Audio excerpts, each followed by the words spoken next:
Afwan Ustaz, ingin bertanya tentang sebuah tradisi di daerah kami, yaitu Hari Raya Puasa 6 Ustaz, setelah Hari Raya Idul Fitri. Apakah ini sesuatu yang disyariatkan atau sebuah tradisi saja? Bolehkah kami mengikutinya jika itu sebuah tradisi saja? Jazakumullah khairan Ustaz.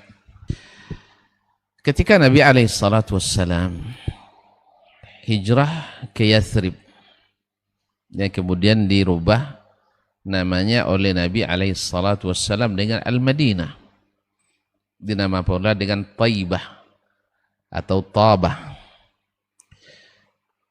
Nabi menemukan orang-orang Yathrib waktu itu, suku Aus dan Khazraj, memiliki 2 hari raya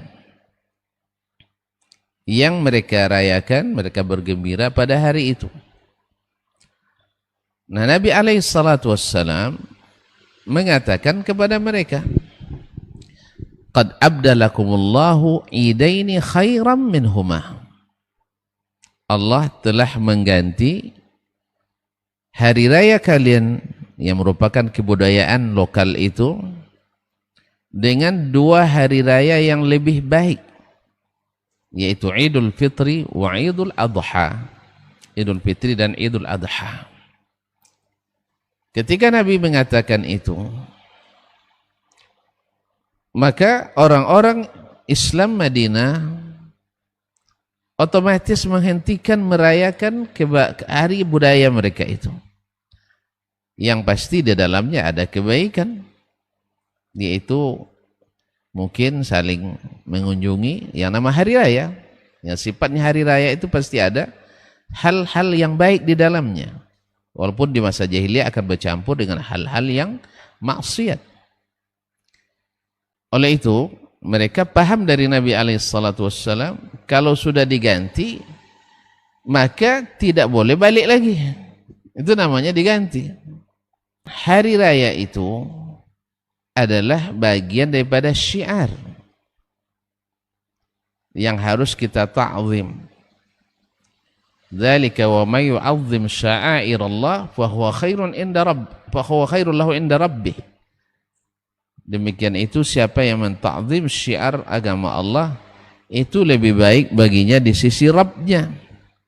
Yang kita ta'zim adalah syiar yang Allah syiarkan, yang Allah syariatkan. Dzalika wa may yu'azzim sya'airallah fa innaha min taqwal qulub. Demikian itu, siapa yang menta'zim syiar-syiar agama Allah, itu tanda ketakwaan hati.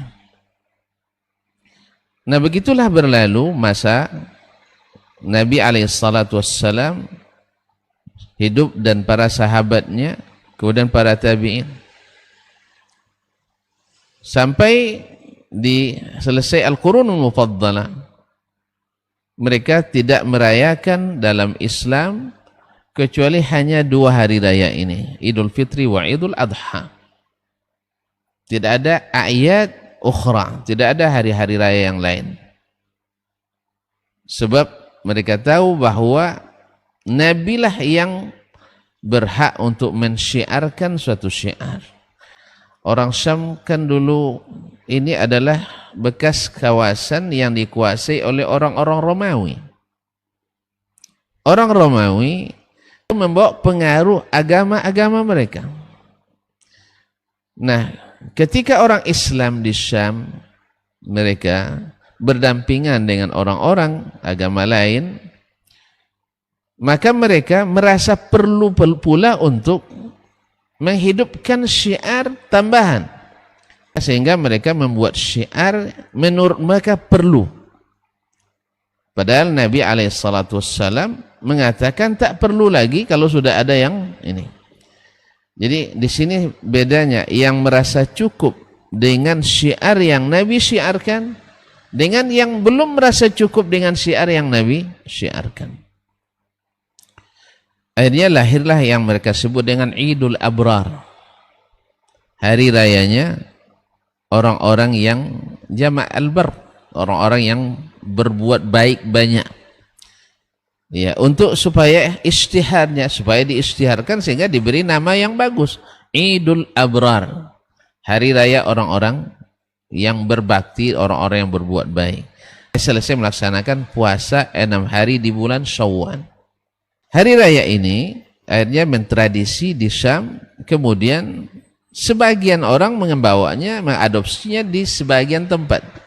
Dan itu juga tidak banyak. Kalau misalnya di negeri kita mungkin juga tak dalam kawasan-kawasan terbatas. Mungkin guru-guru syekh kita dulu terbaca olehnya, lalu mereka terapkan di tempat itu.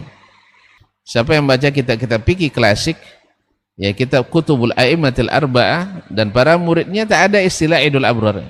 Datangnya belakangan. Di sini kita melihat, pertama, Idul Abrar ini dasar syar'inya tidak ada. Sebab para ulama tidak ada yang mewajibkan satu puasa Syawal itu mesti tanggal 1 sampai tanggal 2 sampai tanggal 6. Tapi kalau sudah dibuat raya pula yang kedua, berarti puasa kita hanya tanggal 2 sampai tanggal 6. Padahal Syawal semuanya adalah hari untuk berpuasa 6. Nah, kalau demikian nanti bagi saya yang puasa tanggal 2, kemudian puasa tanggal 6 lagi, puasa tanggal 8, puasa tanggal 15, nanti saya buat lagi hari raya saya sendiri. Sebab saya berhak berhari raya sebelum selesai puasa. Masa antum hari raya padahal tidak puasa? Kadang namanya puasa hari raya, puasa onem. Nah, oleh sebab itu di sini jelas tidak sesuai dengan secara fikih saja, ini sangat lemah. Sebagian besar ulama tidak mewajibkan untuk berurutan puasa Syawalnya dari 2 sampai tanggal 7. Nah, yang kedua, melakukan atau membuat hari raya ini otomatis kita membuat rangkaian-rangkaian amal-amal lain. Yang diantaranya adalah, kalau namanya hari raya mestinya ada sholat hari rayanya. Nah, karena tidak ada sholat, tidak berani orang bikin sholat, akhirnya dibuat kegiatan lain yang disebut dengan hari raya Zorah atau ziarah kuburan.